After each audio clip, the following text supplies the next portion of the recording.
Welcome to Around the 412. We are proudly presented by Crowworthy, where winners are serving winners coast to coast with sports, gambling, fantasy, and more. You can follow Crowworthy at Crowworthy Takes on Twitter and visit us at crowworthy.com, where you can check out the Crowworthy Pittsburgh City page for podcasts just like this one, blogs, and more. I'm Tyler. With me, as always, is Smitty. Today, we are joined by newly signed Penguins forward Brock McGinn. Brock, thank you for your time. What's going on, man? Not too much. How are things going there? Well, before we start recording, I said it's pretty early, and that statement obviously still stands. So that's really my only comment on that right now. But hey, it hasn't been too bad in Pittsburgh recently. I don't know if when you get here, you're just going to get stormed with rain like we normally get in Western PA, but it hasn't been too bad as of late here. Yeah, so, it's actually been pretty nice here as well. But today is our first day of rain in a while. So you up in Ontario right now? Yeah, I am. I'm back home up in Bellwood. Okay. You mentioned you got a tee time today. Big golf guy, as we learned from some previous interviews that we were watching. When did you really get into the game of golf? I got into it when I was kind of young. I think just after school or whatever. I think I'd even go out by myself sometimes. I don't think my golf game shows that, but I enjoy it. It's fun to get out. I think it's an excuse to go out with your friends. So I try and get out as much as I can. It just seems like every hockey player also golfs. Is that like in your guys' contracts that you sign? Like, I'm also going to play golf in the off season? Yeah, I don't know. I think just when you come home, all your friends and buddies work. So your days are kind of done early after workouts and skates. I think you got to kill a little bit of time before your friends get off work. So what better way to do that than hit the course? Yeah. Absolutely. I was actually thinking that, like, are you like the odd one out in the locker room if you don't golf? Maybe. Depends on the team, I'm sure. All right. Well, we got a list full of questions here, Tyler. So I guess we kind of just jump into it. Yeah. I mean, we might as well just start with it. A little over a week and a half ago, you just signed a contract with the Pittsburgh Penguins. So what all went into that decision for you to come to Pittsburgh? I think just looking at the city, looking at the fan base, looking at the team in general, I wanted to go somewhere where I had a chance to win a cup, and Pittsburgh's definitely up there in the top of that. And I think every year you look at their team, I think they're such a positive organization and an A-class organization. So I think just looking at Pittsburgh, I think it was a perfect fit, and I think I have a really good chance of winning a cup with this team. Did you look into how Mike Sullivan coaches it all and looking at the way they play the game and thought that could be a good fit for you as well? Yeah, I think I just got to go there and play my style. I think you look at Mike Sullivan and it kind of reminds me of Roddy a bit. He demands respect, and I think everybody in that dressing room respects him and his game plan. And I think if you have everybody in that room on the same game plan, it can work. Yeah, getting to play with Sidney Crosby and Evgeny Malkin doesn't sound too bad either. Yeah, no kidding. Well, that's what I was just saying. I know, Tyler, you put on here, and we'll ask this as far as things that Stahl might have told you about Pittsburgh, but specifically with Sid and Gino, because by the time that you were drafted, their legacies were pretty well cemented already at that point. So obviously, what has Stahl told you, if anything, about those two guys specifically? Not necessarily Pittsburgh or the organization, but just those two superstars. He hasn't said anything bad. I don't think you'll ever hear a bad word out of Jordan's mouth. He's a nice person. I think he just says they're going to make you feel comfortable. They're great teammates, and obviously they're players. So I think, he has nothing bad to say about Pittsburgh. He loved it there. His family loved it there. So nothing bad to say, and I'm excited to get there. Also, as we're recording this right now, it's your new captain's birthday. So happy birthday, Sid, 8-7. The whole reason for every superstition that he has. Yeah. So I'm curious now that coming to Pittsburgh, is there anything that you're looking forward to into the city outside of hockey? I mean, do you really know much about the city itself? I don't know too much about it. I think I have a couple people that I know that live there, and they love it. They have nothing bad to say. And I think just going to a sports city like Pittsburgh, I think just going and seeing the Pirates, the Steelers, I think just going and looking at other sports and how the city handles them, I think is just going to be a lot of fun to go experience. You mentioned the Steelers, and we noticed in another interview you said that your mom's side of the family is all Steelers fans. So how did that come about?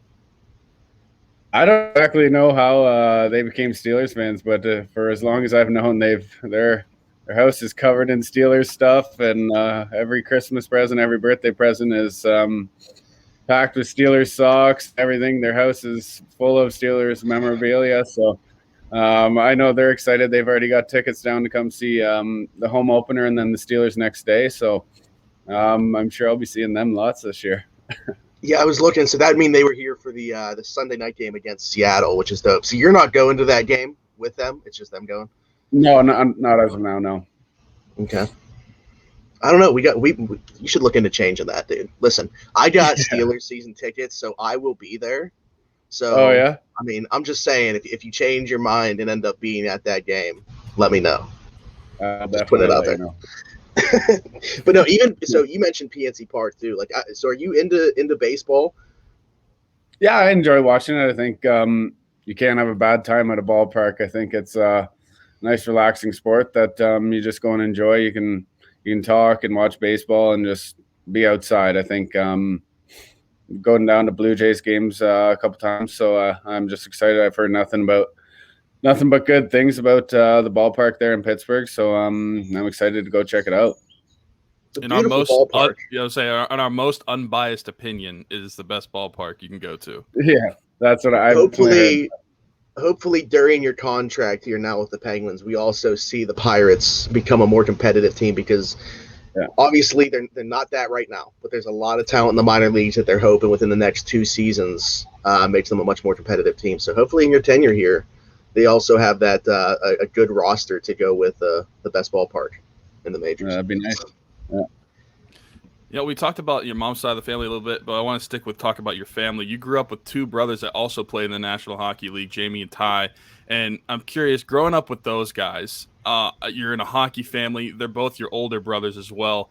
Did that just drive you to be more competitive with them? Yeah, I think growing up, I think we just challenged each other in everything we did, whether it's mini sticks or every single sport. You wanted to be the best out of the 3. So growing up, the competition was high, and I think that pushed us to get us to where we are today. And I think it's helped us, and we enjoyed the ride together. And I think we're just doing it together now still. You said that you played other sports with them as well. Did you play other sports growing up besides hockey? Yeah, I played box lacrosse. So that was more my dad always grew up playing lacrosse. So we were kind of lacrosse in the summer, hockey winter until a certain age, and then it became full-time hockey. That is a new one. I mean, I love that, but that's not what I was expecting to come out of your mouth there. I thought you were going to say, like, yeah, I played basketball. Yeah, I played soccer, like something like that. Yeah. No. Speaking of soccer, no, go ahead.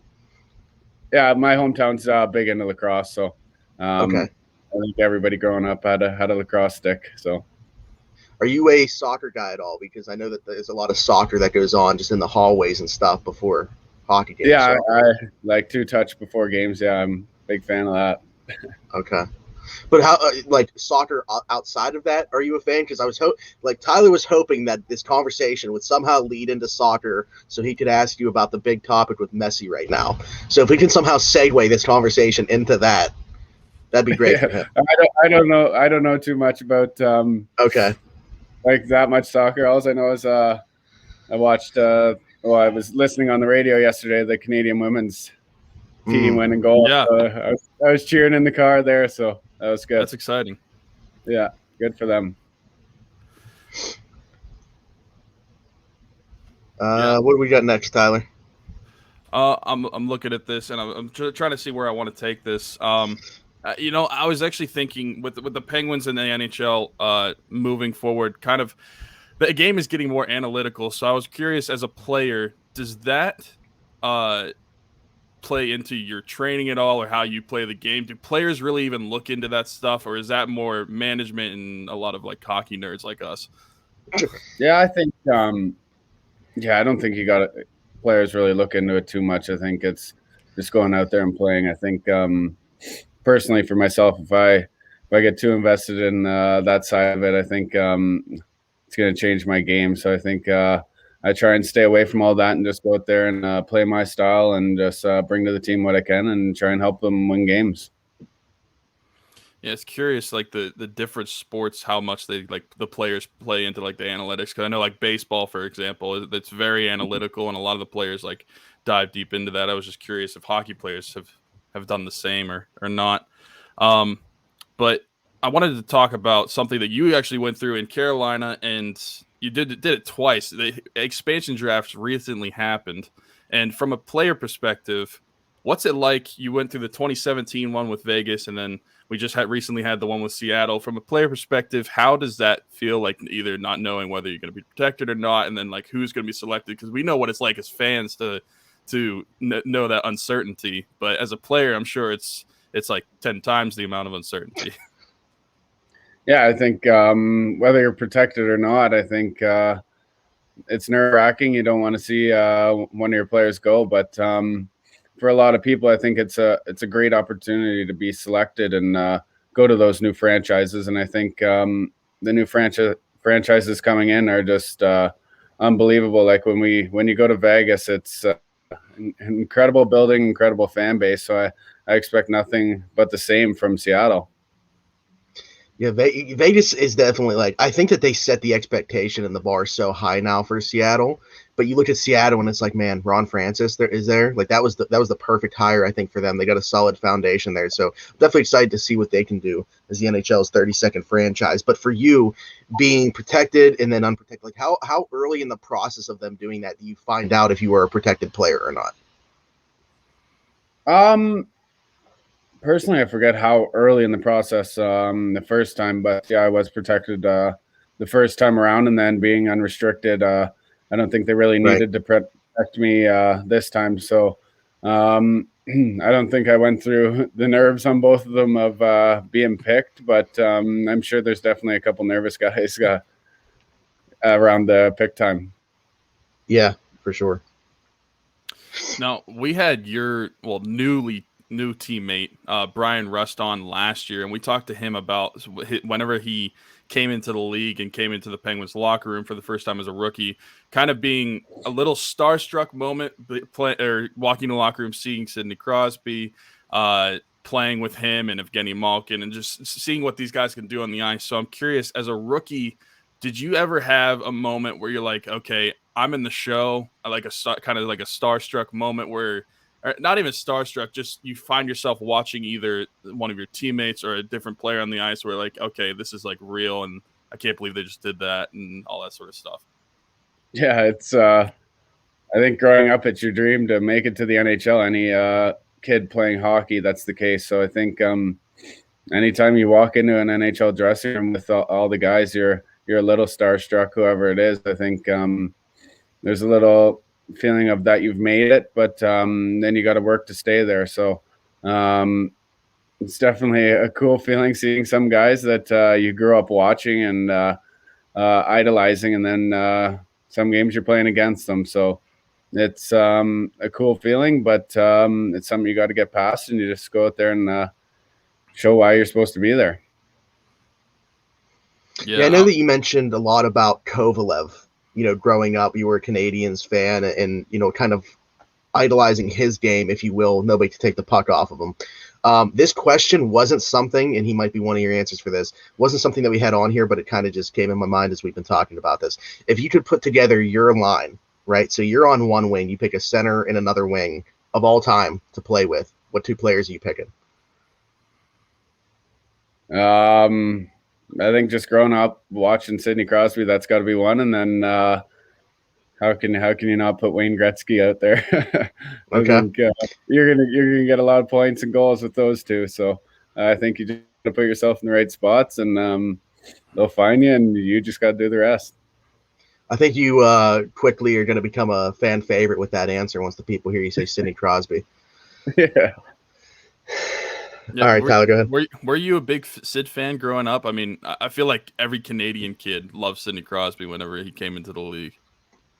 Yeah, I think obviously he's been so good for so long. I think just watching I watched my brothers all the time growing up in the OHL and then Ty in the QMJHL. So I think you get to see a lot of Sidney Crosby, and my brother actually got to play against him in the Memorial Cup. So I was there and got to watch that. So I think just growing up, kind of following my brother's age groups around and seeing all the players being drafted and stuff like that. I think I watched a lot of Sidney Crosby growing up, and I think who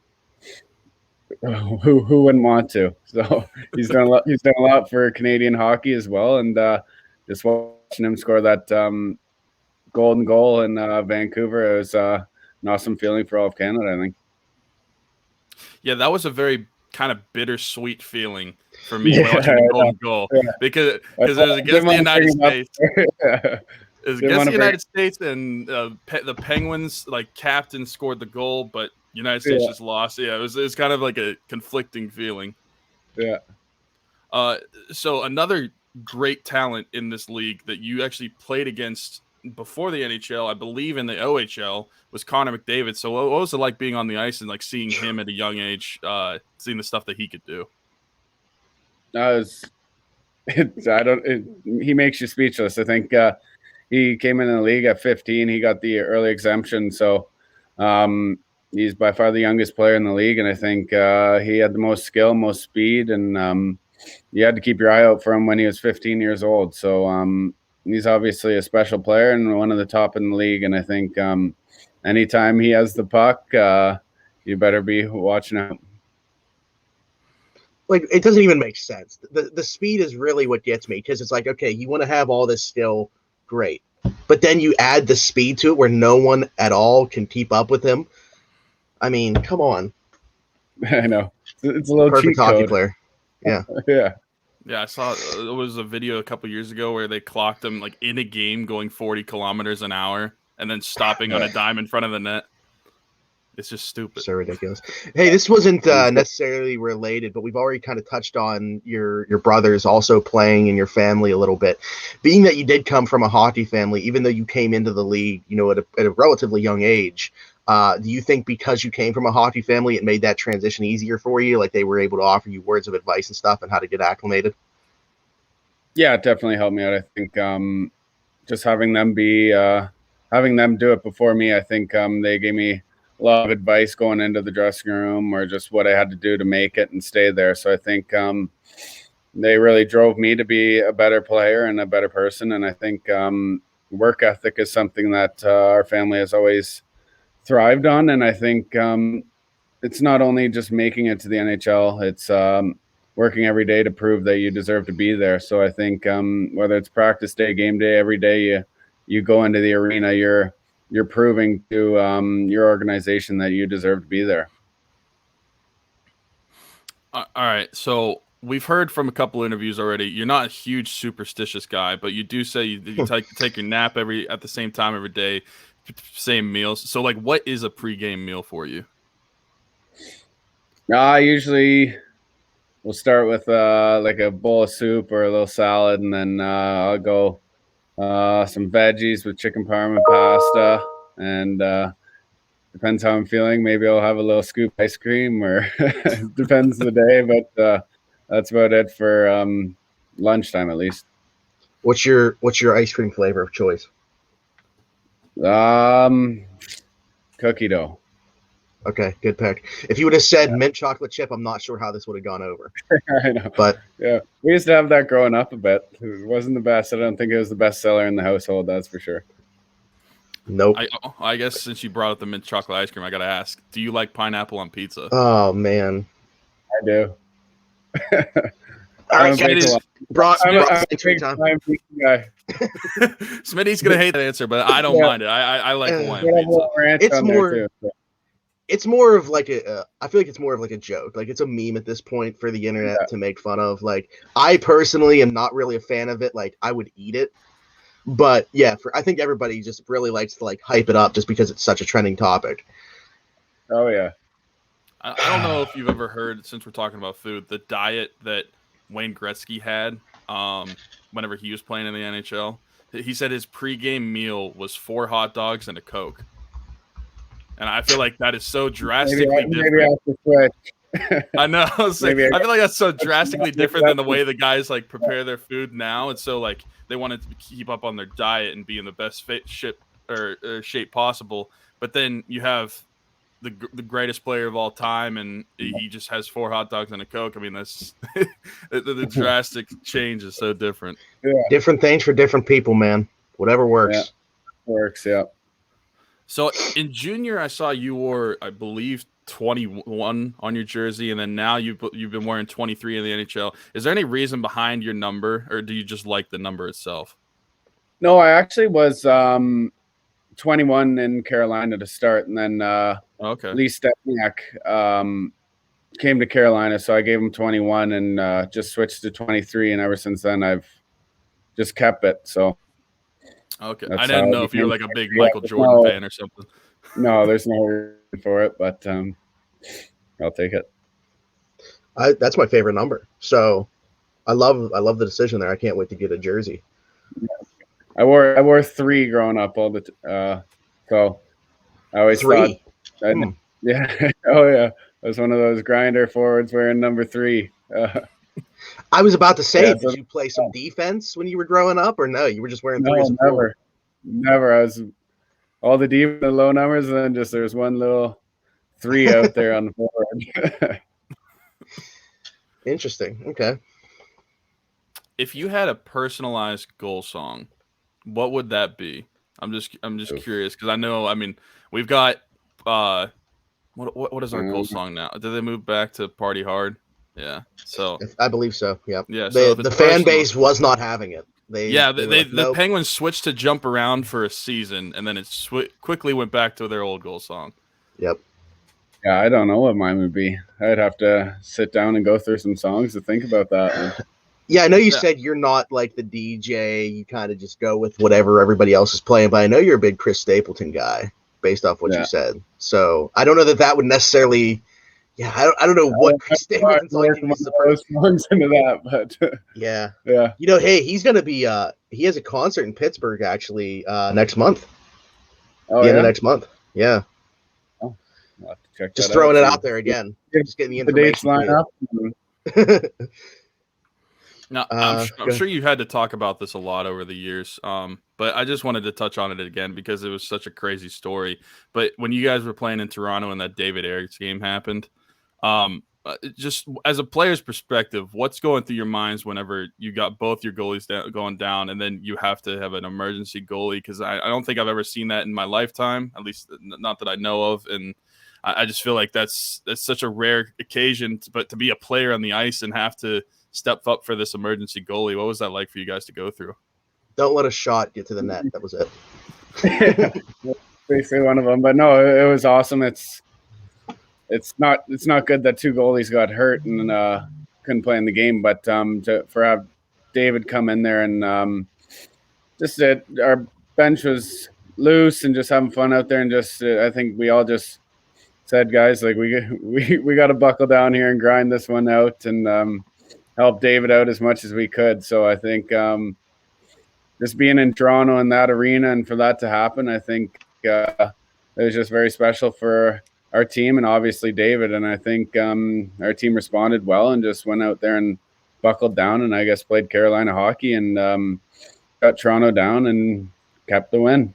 So it was a cool moment. And he's been down to Carolina a couple times doing the siren and stuff like that with the fans. So I think that organization and that fan base, they love him there. I know that. Yeah, it was really embraced in the moment, and I know you guys embraced him too right away because I mean, like he's gonna be he's technically part of your team for that game, and I remember watching the celebration in the locker room. You guys were like pouring water on him and stuff. It was just a fun sight to see. Yeah, I think it's obviously I don't know if he ever thought that would happen to him, so it's a once in a lifetime thing, and I think you had to make it as special as you possibly could for him, and I think his family, his wife, I think they appreciated it so much. I think that one of the funniest parts of that was I don't know if you've ever heard of the YouTuber Steve Dangle. But his video was just him saying that the Maple Leafs lost to a 42-year-old Zamboni driver that worked for the team. Yeah, I'm curious how the next day's practice was with the Leafs with him out there. I don't know if they're happy with him but I know they're obviously proud of him as well. I know they came and gave him stick taps and everything. So I think there's just mutual respect out there. It's a special moment for a great guy, and I think you just kudos to him. He made a couple good saves too. Yeah, he did. He held the fort down. Have to appreciate the moment, I feel like. I mean, okay, so Brock, you mentioned Carolina hockey right there when you were talking about that, with the way that you guys were able to just like buckle down in that game and still come out with a W. I feel like you guys really changed like what Carolina hockey was when Rod Brind'Amour was hired there. And you mentioned like the similarities that you see kind of between him and Mike Sullivan. What are those similarities that you see between those two? I think just you see through the guys just the respect for their coach, and I think when you see a team really dialing in on the systems and just the game plan, it's just a show of respect of the coach and the belief in the system. And so in Carolina, I think that's where you saw a turn in that organization is when Roddy became the head coach. I think you see a guy who puts in the work, and it just makes you want to work for him. So I think I kind of see the same in Mike Sullivan, and I'm just looking forward to getting there and under him.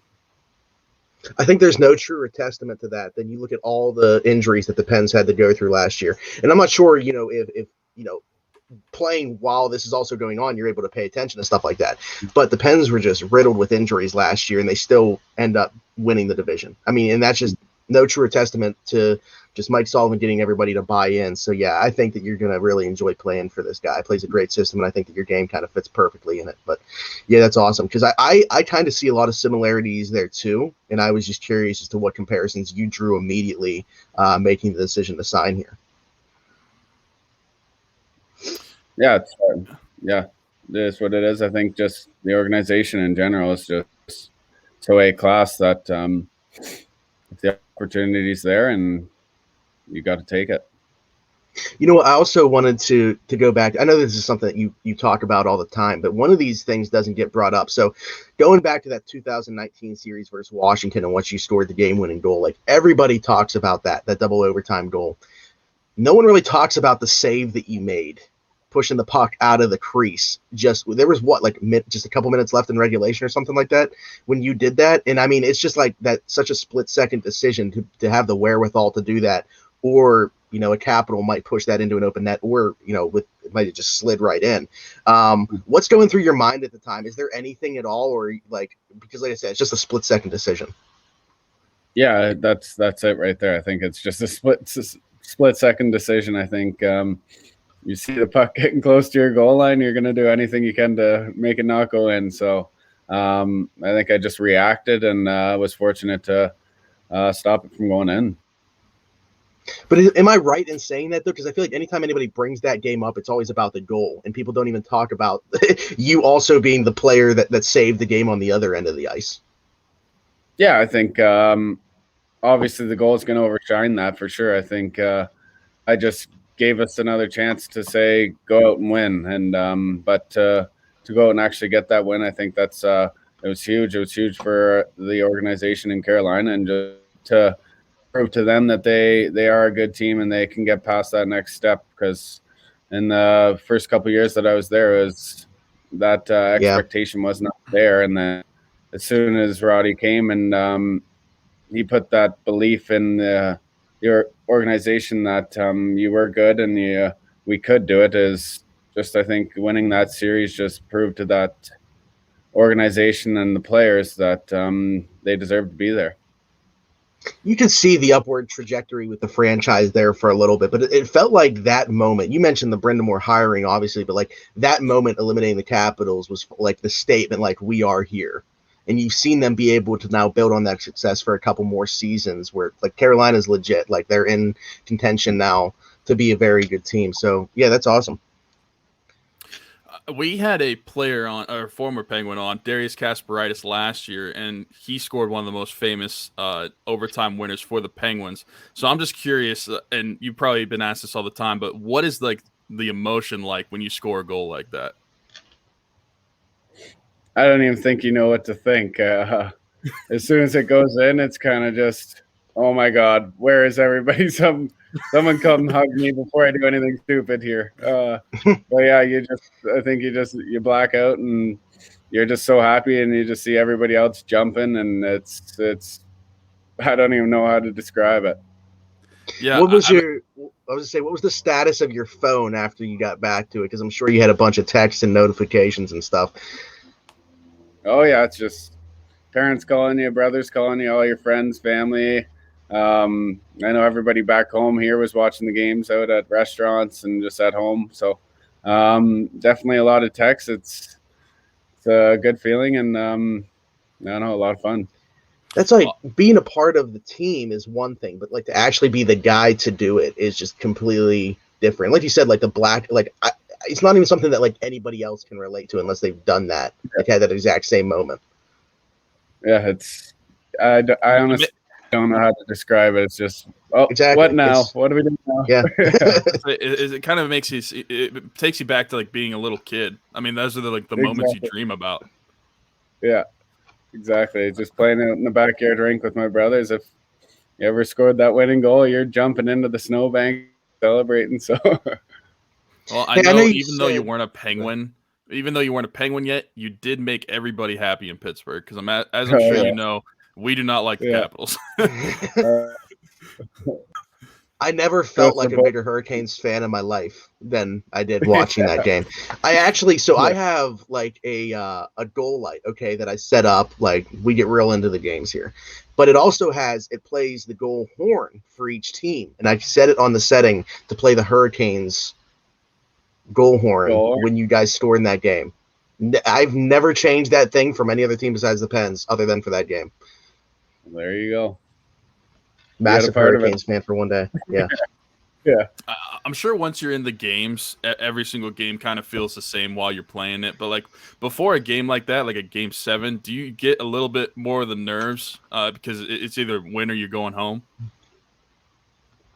I don't know if it's nerves. I think, I guess, yeah, there's got to be a little bit of nerves, but at that point it's do or die. So you're you're going out there, and your job is to go win that game. So I think you're going to do whatever you can to win that game. There can't be any second guessing yourselves, or I think it's just, your system, and it's a war of nutrition. And I think we showed it in that series, in that game. I think fighting back and then going to double overtime and then winning. So.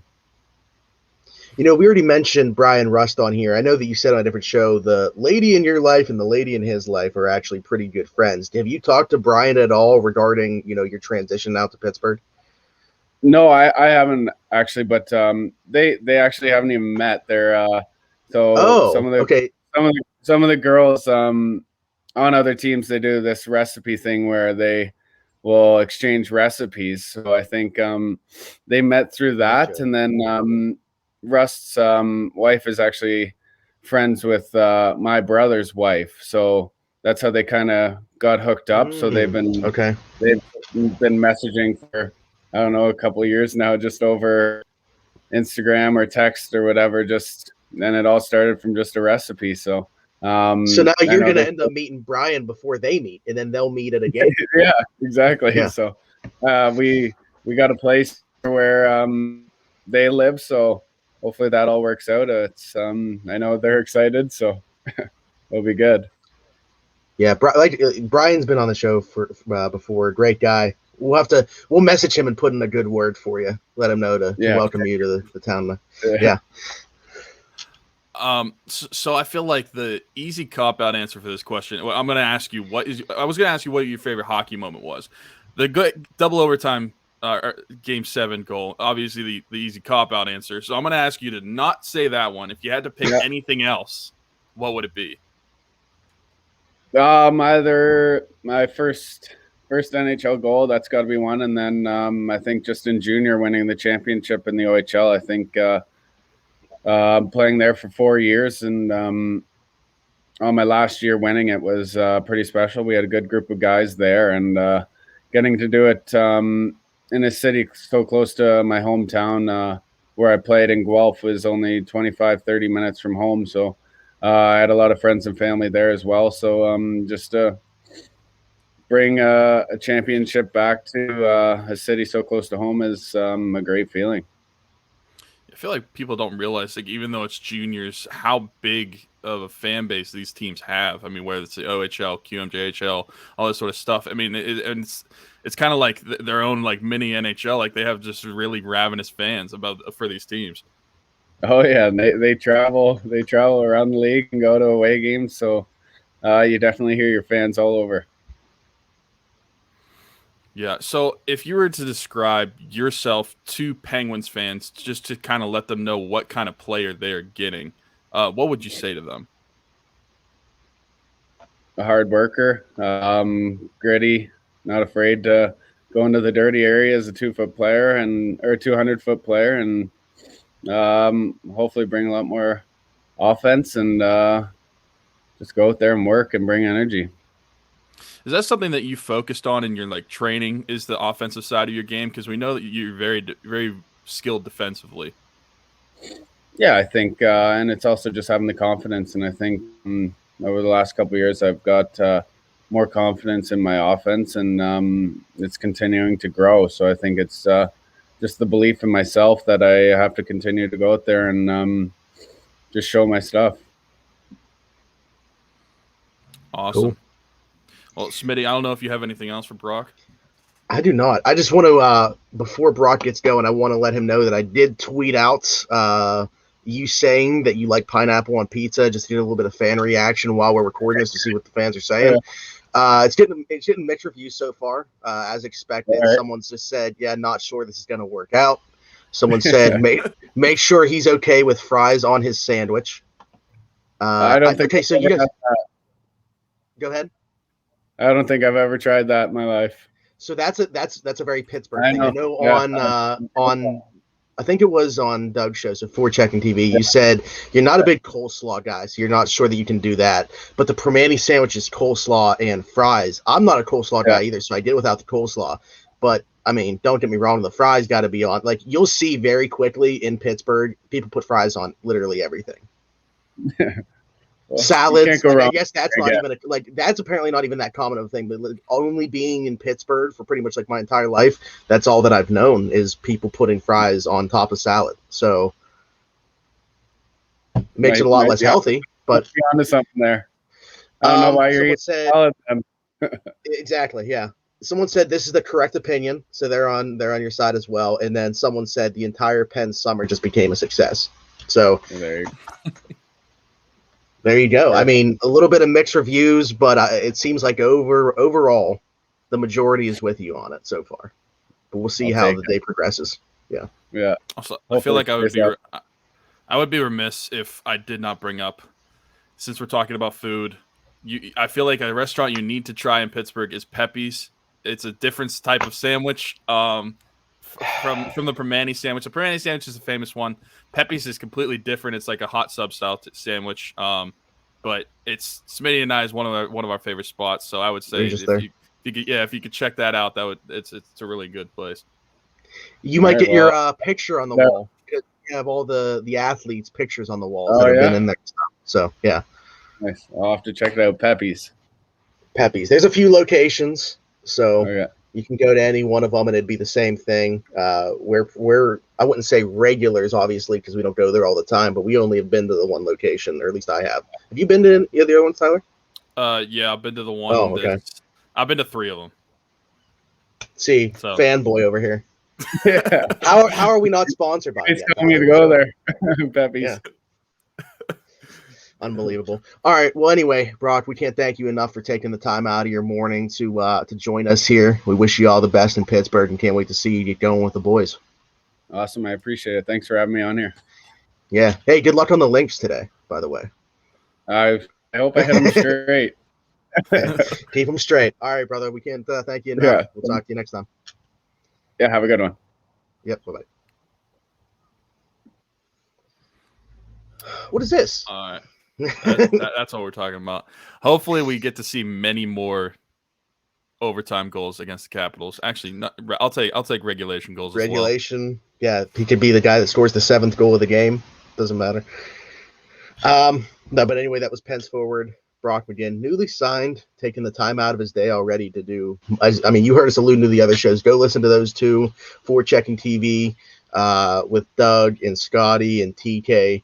They had him on, and then Hunter Hodes, who hosts the Locked On Penguins podcast, also had him on. So be sure to check out their interviews with him as well. We tried to keep our questions different, at least for the most part, from those two.